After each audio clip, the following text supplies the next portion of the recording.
Uno munsi abantu batanu, umukuru w'igihugu, icegera ciwe, umushikiranganje wa mbere, umukuru w'inamashinga amateka, umukuru w'inamangigo z'amateka, naho bagurisha igihugu no munsi, nta sinaro nimwe ushobora kubakurikirana. Hamwe wogira ukora amakosa, kuko nubu harabayakora, murabizi muramaze kubibona. Yoca cigwa urubanza na sentari yiyi. Iyo sentari giyeho, nayone kubera ivyo bintu bimeze gutyo bashobora kwigira igikanganyoni. Nubu mwarumvise yavuze ati sigaranye ingamba zibiri, urugamba rw'ubutungane n'urugamba w'iterambere. Bavuga yuko muri banka ata muntu numwe afise ububasha bwo gutwara miliyoni 200 muri banka aterekanye yako y'amafaranga. Mugo nta banki nimwe bikora, nta banki nimwe bibazwa.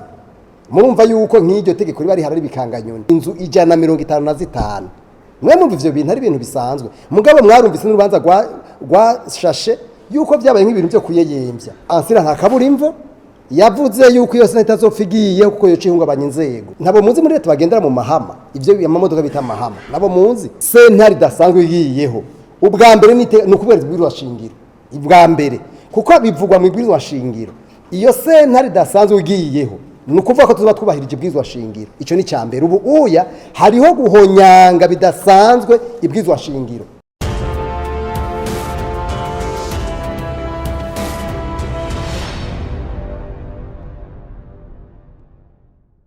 Amategeko ahari yagiyeho mu mwaka wa 2006 dufata nk'akarorero kwerekana ubutunzi basanzwe bari mu nzego z'igihugu guhera ku rwego rw'umukuru w'igihugu hamwe n'icaha kweza amafaranga ico bita blanchiment d'argent.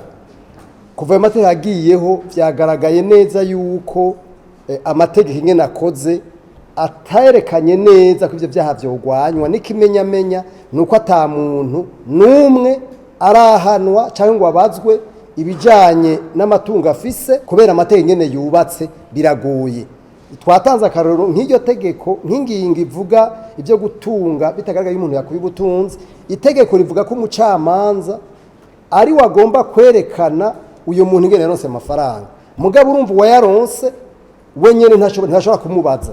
Murumva yuko babihinyanyuye. Tuvuga rero tuti ayo mategeko ariho nibikanganyoni mushamwe rikomeza tubivuga kugira ngo bayahindure aba amateko vy'ukuri yo kugwanya igiturire kuko ayahari ntagwanya igiturire. Ivyo kwerekana ubutunzi kuva amategeko hagiyeho biragaragara neza, uvyerekana utavyerekana nta tegeko riguhana. Murumva neza yuko hari kibazo ngaho hantu. Umukuru w'igihugu rero mwumvise neza yuko basavye ko twomusaba umubonano inzego z'igihugu hejuru. Twavyemeye, turafise ivyegeranyo vyakozwe tuzomushira kugira ngo ivyo bintu muri leta mu vy'ukuri byo bavuga muri politike bijane n'ingiro mu bikorwa. Kandi mwumvise yuko ubutungane mu vy'ukuri buri mu kwaha ku butegetsi. Ndabivuge gutyo kuko bavuga bati ubutungane ni bwigenge, inzego z'igihugu zigenge. Mwumvise nk'akarorero batanze yuko urwego rwo rwanya igiturire dufate cya gipolisi bavuga ko idasanzwe cyo rwanya igiturire vyagaragaye neza yuko rujya rwego rumaze ahubwo leta igomba kurukuraho nuko gusa byananiranye. Baragwimye amafaranga rukoresha, baragwima aho gwegukira kuko uya nta ntamwe gwegukira, baragwima abarutwara ntirugira umuyobozi umukomiseri mukuru komiseri generale ntirugira icegera ciwe ntirugira n'usanzwe arabe vy'amategeko. Murumva yuko mu bisanzwe ni inzego zitwa ko zihari mbwa zitahari mu bisanzwe, ariko ya masezerano mpuzamakungu twavuga urwanya igiturire yabaho Burundi bwashizeho igikumu ategeka ibihugu yuko hajaho inzego zidasanzwe. Inzego zidasanzwe rero leta nayo ahubwo umengira ikigwana zikuraho. Murumva ko ari intumbero inyuranye nico no kwita l'esprit de la convention, no kuvuga ubwimerere bw'ayo masezerano mpuzamakungu yo rwanya igiturire. Ivyo bintu rero bica biza bivuguruza mu vy'ukuri intumbero ya politike yashizweho, no kuvuga kimwe twita le discours politique.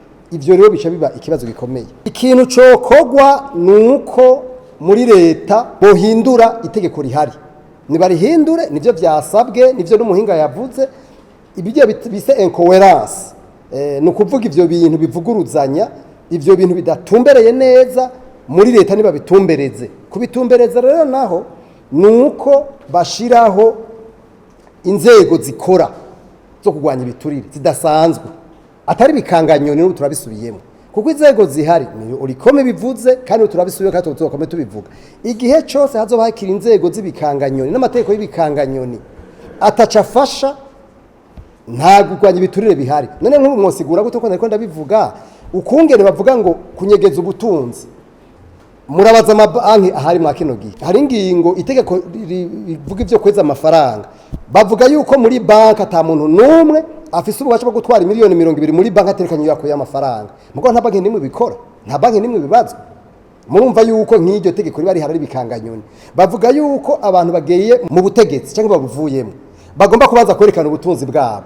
mugabo nta uvyerekana nta numwe kandi bitavyerekanye nta tegeko riguhana ntimwumva ko ivyo bintu ari bikanganyoni by'ukuri ari bihendwa abana rero mu ijambo rimwe ko umukuru w'igihugu afise iyo ntumbero n'ishaka twifuza neza ko ivyo bavuga mu majambo babishire mu ngiro ikindi naco uno munsi abantu batanu umukuru w'igihugu icegera ciwe umushiranganje wa mbere umukuru w'inamashinga amateka umukuru w'inamangigo z'amateka naho bogurisha igihugu ega n'abantu nabo naho bogurisha igihugu no munsi nta sinaro nimwe ishobora kubakurikirana ariko iyo sentare isumba izindi rahote kudo justice iravugwa mu gihugu nshingiro kuva mu mwaka 2005 mbere n'imbere yabo mugabo iyo sentare byanse kwijaho nagira nibutse ko hari umushikiranganje w'ubutungane yari ahari mu myaka nka 10 iheze yitwa Ansira Ntakaburimvo yavuze yuko iyo sentare itazopfigiye kuko yo cihungabanya inzego nivyo yavuze kandi mwese murabizi byaciye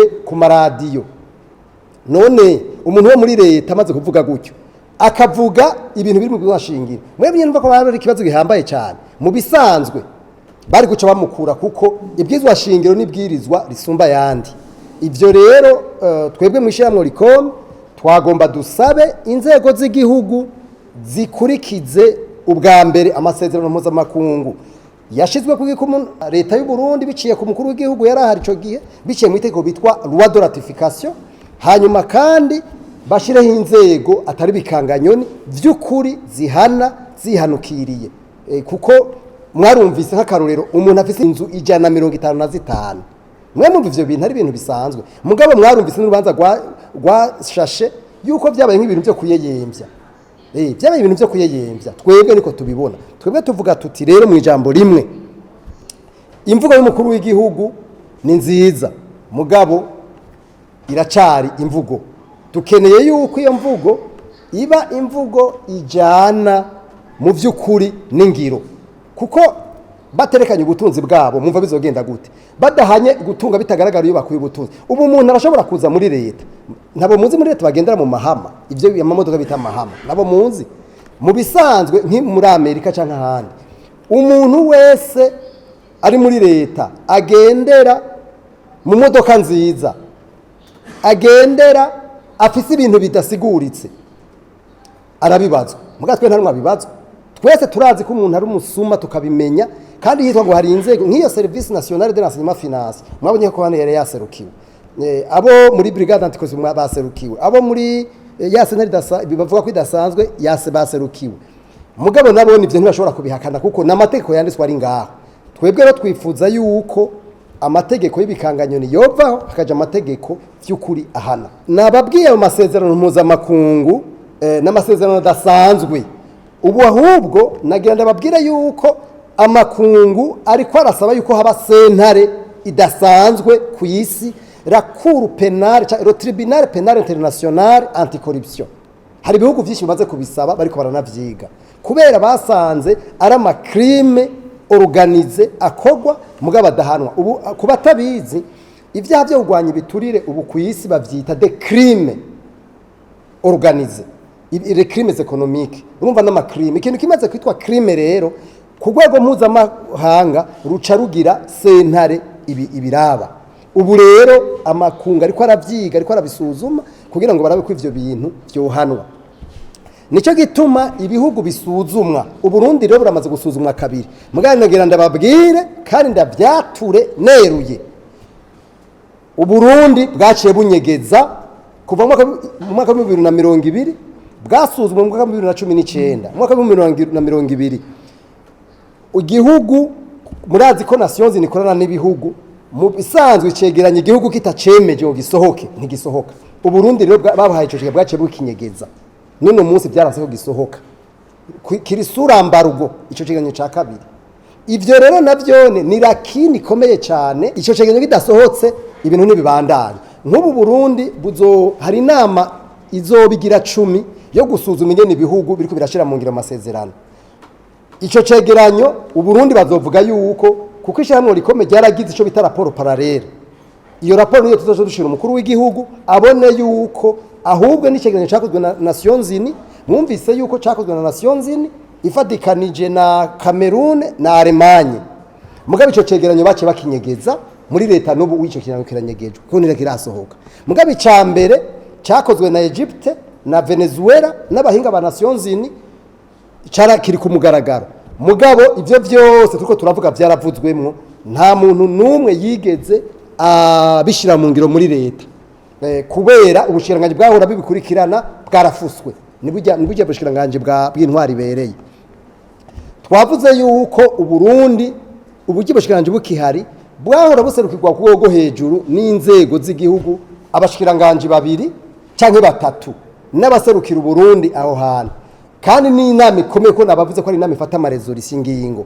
Ariko ubu uya iyo igihugu cinanase giserukirwa n'umuntu arihigwa na Nations Unies wenye numwe, niko bigenda. Ariko ugaca usanga inama mu vy'ukuri zidakomeye ziserukirwa ku rwego hejuru n'abashikiranganje. Ivyo rero twebwe tubona yuko ari nko gudaha agaciro mu vy'ukuri ivyo bintu byo kugwanya giturire mu gihugu. Rero ayo masuzumwa arakameye cyane mwari muhejeje gushikiriza, kuko niyo masuzumwa yerekana intambwe igihugu imaze gutera. Ariko rero ayo masuzumwa agizwe, navuze ko isuzumwa ya kabiri ryagizwe leta yarabinyegeje ikituma yabinyegeje muratubarizaho muri leta ikituma babinyegeje ko nuno munsi ntirabisokorora, barase gusokorora ivyavu ndabibiciriye agace. Ibiri mwayo masuzumwa yakozwe na Cameroon na Allemagne hamwe n'abahinga ba ONU. Urumva ko leta yashibishira muri ambarugo biri mw'ivyo bintu byose bariko turavuga bararaba nk'akarorero kw'inzego zo kugwanya giturire zihari, bakaziraba ko zikwije amategeko, bagacavuga ivyo kogwa, bakaraba ko amategeko igihugu cashizeho mu vy'ukuri amategeko iyo bakaraba baraba ibintu byose muri rusangi ingene amategeko ibihugu biriko birashira mu ngiro. Kandi ivyo vyegeranyo bisohotse burya ku batabizi imfashanyo abazana imitahe vyose babifatirako kugira ngo bashobore gufasha igihugu. Ivyo bintu rero none munsi ntibirakogwa. Igituma leta cibinyegeza burya no kugira ngo ivyo mugabo muri ONU baba bifise baba bizi n'ahandi hose baba bizi, mugabo leta bayibaza ko babinyegeje, mugabo ntibishoboka kuko nk'ubu kugira ngo ivyo bintu babikorereko nuko bihugu byinshi baba bifise, mugabo ntibishigwa mu nzu. Sentare dasanzwe yiyeho ubwa mbere ni ukubera ibwirizwa shingiro ubwa mbere, kuko bivugwa mu ibwirizwa shingiro. Iyo sentare dasanzwe igiyeho ni ukuvuga ko tuba twubahirije ibwirizwa shingiro. Ico ni cyambere. Ubu uya hariho guhonyanga bidasanzwe ibwirizwa shingiro. Amategeko ni yakingira igihugu, si umuntu akingira igihugu, tuvyumvikane. Iyo hari umuntu yigize itegeko ibintu bica biyangara. Twebwe rero iyo sentare igihe yojaho ni ukuvuga yuko haba hariho igikingirizo. None nk'ubu ndabaha akarorero, hamwe wogira ukora amakosa kuko n'ubu harabayakora, murabizi muramaze kubibona, yoca cigwa urubanza na sentare yiyi. Ndababajije yoshigwa na urubanza na sentare yiyi.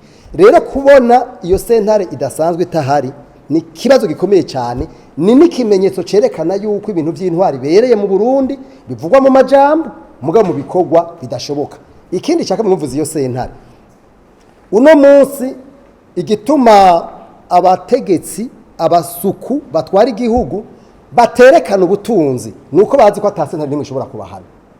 Nico gituma batabwerekana. Hanyuma mwumvise yuko bavuze ko abantu baterekana ubutunzi, nuko twebwe tubona neza yuko iyo sentare igiyeho nayo ne kubera ivyo bintu bimeze gutyo bashobora kuyigira igikanganyoni, mugabo ico gikanganyoni cyo fuma kibaho mugabo kikabaho, mugabo kitabaho navyo murumva ko hari ibyaha byinshi cyane bijanye. Twebwe rero mu ijambo rimwe intumbero y'umukuru w'igihugu ni nziza, amajambo aravugwa.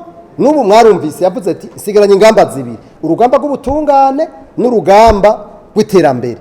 Mugabo none urwo rugamba rw'ubutungane ruzoshoboka gute mu gihe muri leta badashaka ko urugamba rurwana? Erega si ku majambo, umukuru w'igihugu yatanguye kubivuga agishika ku butegetsi mu mwaka wa 2020, ubu tu mwaka wa 2023 tugira tumare imyaka 3 turi mu ivyo bintu. None mwe mwumva tuzoguma turi mu majambo gusa atabikorwa?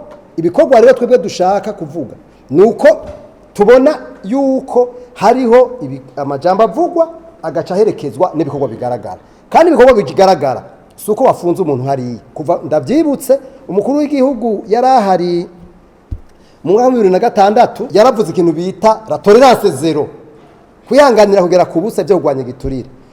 Aho hari mu mwaka wa 2010. Mu mwaka wa 2005 bari yavuze ngo ibisaka vyimbwa vyahiye, mugabo twebwe mu ijambo rimwe aho ibisaka vyimbwa byo gusha twabonye byaravomerewe. Mumbabari ndabivuge gutyo.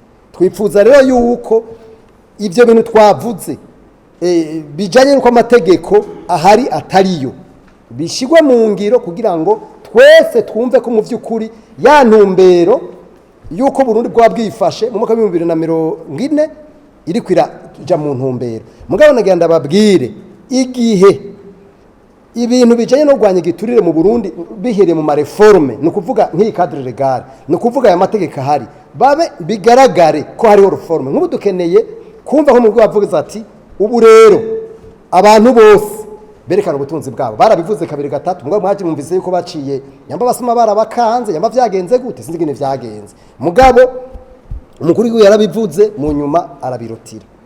Nizera neza yuko ubu uya bitazosubira ivyo bintu, kandi ndemeza neza ko afise ishaka nabishire mu ngiro twese turamushyigikiye, kandi abarundi bose barazi ko turi nyuma ziwe igihe ivyo byo biture bigwanijwe. Mugabe igihe bitagwanijwe tubona akagwi k'abantu gatoyi kagomba gatunga twese turorera, abarundi bose bariko barakena, bizogora ko iriya ntumbero n'iriya vision yiwe yashize mu ngiro iboneka. Ivyo vyigwa biba vyakozwe, ayo masuzumwa aba yakozwe ari yarabwa kugira ngo abantu shofasha Uburundi bafashe Uburundi, ari yarabwa kugira ngo abazana imitahe mu gihugu barabe ko byashizwe mu ngiro.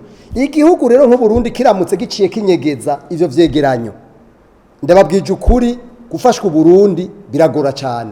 Murumva yuko icegeranyo cyakozwe na Alemanya kikakogwa na Cameroon kikaba cyaherekejwe n'abahinga ba Nations Unies, igihugu gishikiriye aho gishira mu habona n'ukungene kizoshigwa biri muri cyo bishigwa mu ngiro, igihugu cyo gitakuko kinyegeza. Mwumva inkurikiza ari izihe mwebwe? Ubu buri myaka 2 haraba inama zo gusuzuma ukungene ibihugu biriko birashira mu ngiro ivyo vyegeranyo, amasezerano yo kugwanya ibiturire. Mugabo Burundi bagaca bafata umuntu umwe yarihiwe na ONU, ndabisubiyemo yarihiwe na ONU ngo agenda serukira igihugu, mu gihe mu myaka yahera hahora hagenda abashikiranganje abantu nka 5 baserukira igihugu. Mugabo gaca usanga mu gihugu barungitse umuntu umwe, biba bigoye cyane ko ivyo bintu babona kumenga ivyo bintu babise. Ibihugu nka Qatar, Arabie Saoudite n'ibindi bihugu usanga byarungitse abantu 10-20 kuko hafatwa ingingo ico gihe ivyo bimwe bita resolution. Igihe rero ivyo bintu ubu gihugu kiriko kirabisuzugura gutyo, ndababwije ukuri biragora cyane w'igihugu cyacu gishobora gufashwa kuko biba bigaragara ko byasuzuguritse. Ivyo bintu nk'ubu harateganijwe inama muri Amerika yo gusuzuma ukungene ivyo ibihugu biriko birashira mu ngiro amasezerano. Umuntu agira serukira igihugu nagenda babwire ko ari ubwa mbere azobagiye mu izo nama, nditemwe noshobora kuvyemeza neza. Biragora rero ugiye ruwa mbere ari ubwa mbere kugira ngo wirotruve biragora cyane, kuko murumva ko hari ibihugu biba birenga 190 kandi byaserukiwe hejuru hamwe n'abakuru b'ibihugu, ahandi n'abashikiranganje ba mbere, ahandi ku rwego hejuru. Mugabo twebwe usanga batoye umuntu wo muri brigade anticorruption bariko barafuta. Sinzi ko mubizi ko brigade anticorruption bariko barayifuta kuko twabivuze. None mwe mwumva mu vy'ukuri tuba tuko turabeshana. Igihugu ni mwumva ko kitaba kiriko kiraserukirwa, abantu bimye n'uburyo bwo gukora, abantu bimye nabivuze n'abarongozi, kuko nabavuze ko brigade anticorruption no munsi ntigira umuyobozi mukuru, ntigira icegera ciwe, ntigira n'uravye vy'amategeko. None mwumva ivyo bintu atari bihindwa abana gayembe, tuvugishije ukuri.